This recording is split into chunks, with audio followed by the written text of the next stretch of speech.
In Massachusetts, the general rule is that homeowners cannot perform electrical wiring without holding an electrical license. However, there are a couple of notable exceptions to this rule. Firstly, homeowners are typically allowed to carry out minor repairs. This includes tasks such as replacing switches, electrical outlets, or light fixtures. It's important to note that this exception only applies as long as the work doesn't involve making modifications to the existing electrical system. Secondly, homeowners are permitted to do electrical work in their own owner-occupied single-family homes. Even in this case, they are still obligated to adhere to all applicable codes and regulations. Even if someone is not a licensed electrician, homeowners in Massachusetts have the right to apply for electrical permits. However, it's essential to understand that the permit will only be granted if the proposed electrical work complies with the relevant codes and regulations. The Massachusetts Electrical Code, specifically 527 CMR 12.0, stipulates that almost all electrical work must be carried out by licensed electricians. The exceptions to this rule are minor repairs and work performed in owner-occupied single-family homes as previously mentioned.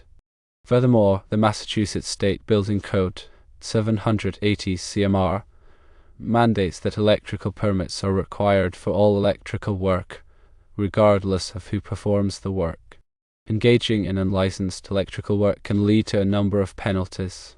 These can include fines, stop work orders, voided insurance coverage, and the creation of safety hazards.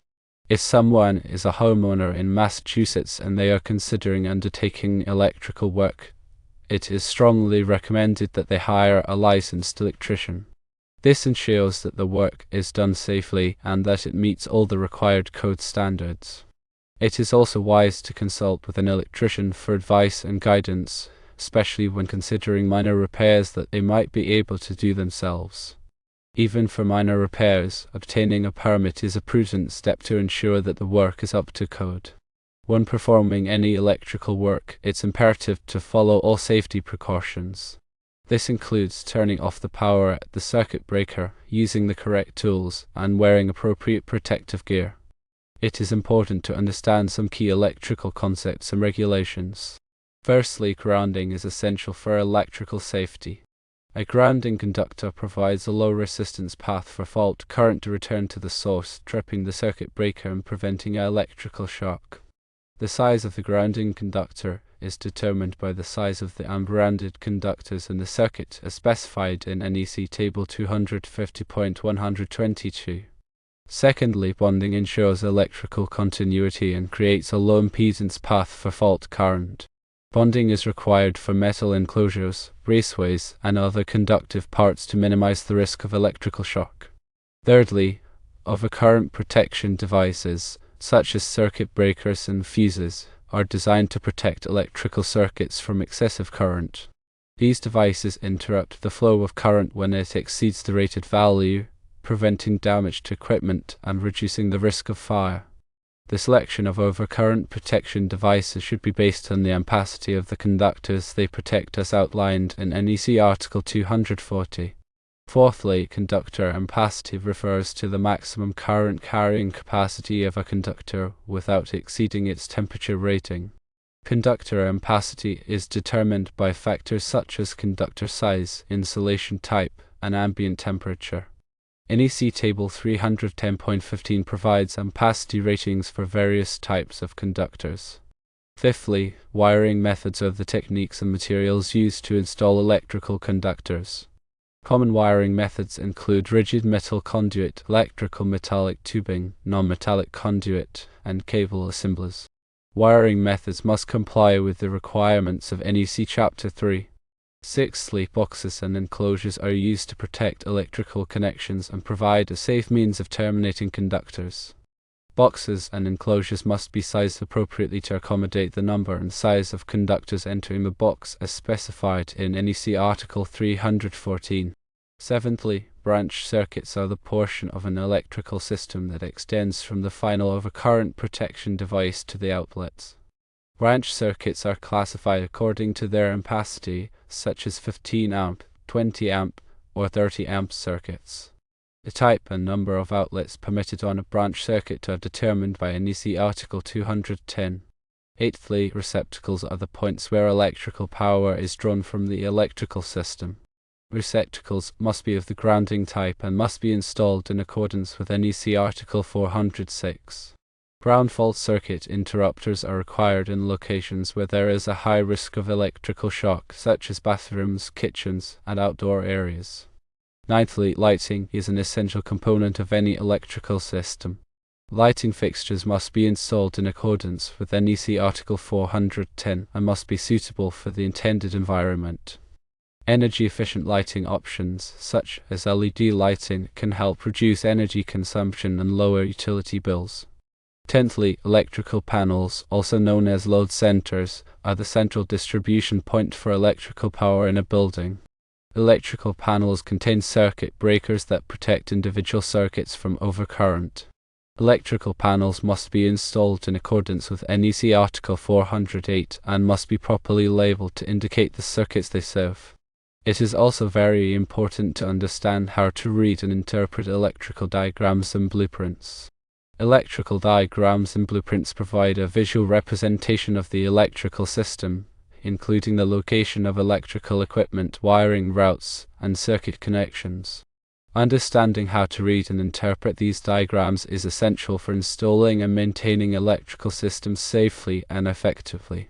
It is important to know the different types of electrical diagrams, including single-line diagrams, riser diagrams, and wiring diagrams. Single-line diagrams show the basic components of the electrical system using simplified symbols. Riser diagrams show the vertical arrangement of electrical equipment, such as panels and distribution boards. Wiring diagrams show the detailed connections between electrical components. It is also important to understand the symbols and conventions used in electrical diagrams. Symbols are used to represent electrical components such as switches, receptacles, and lighting fixtures. Conventions are used to indicate the size and type of conductors, as well as the method of wiring. It is also very helpful to learn how to use electrical testing equipment to verify the safety and functionality of electrical systems. Electrical testing equipment is used to measure voltage, current, resistance, and other electrical parameters.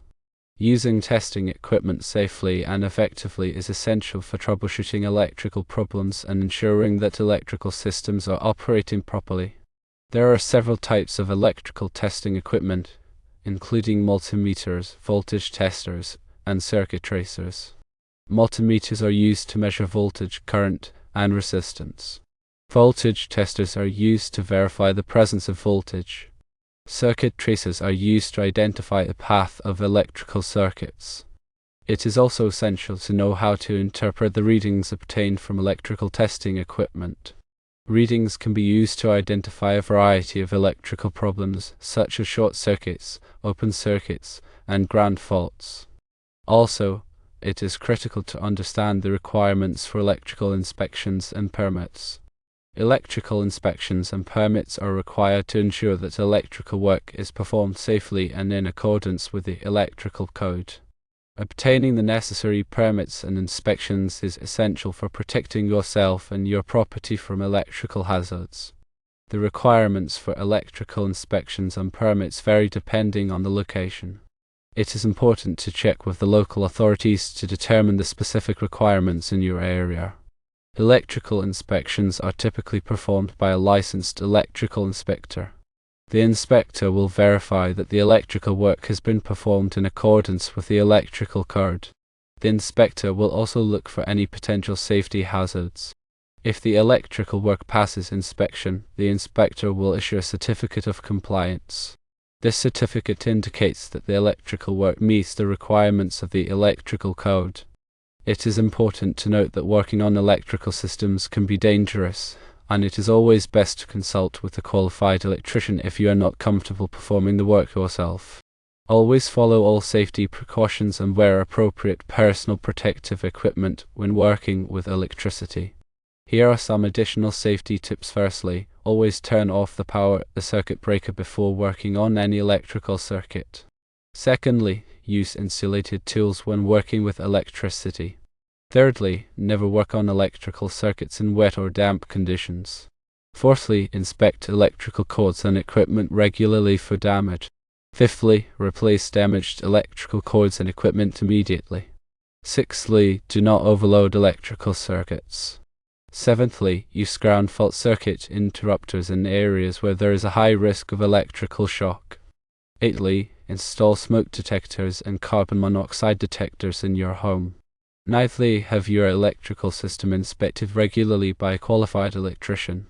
Tenthly, if you are not comfortable working on electrical systems yourself, hire a qualified electrician to do the work. It is important to remember that electricity is a powerful force and should be treated with respect.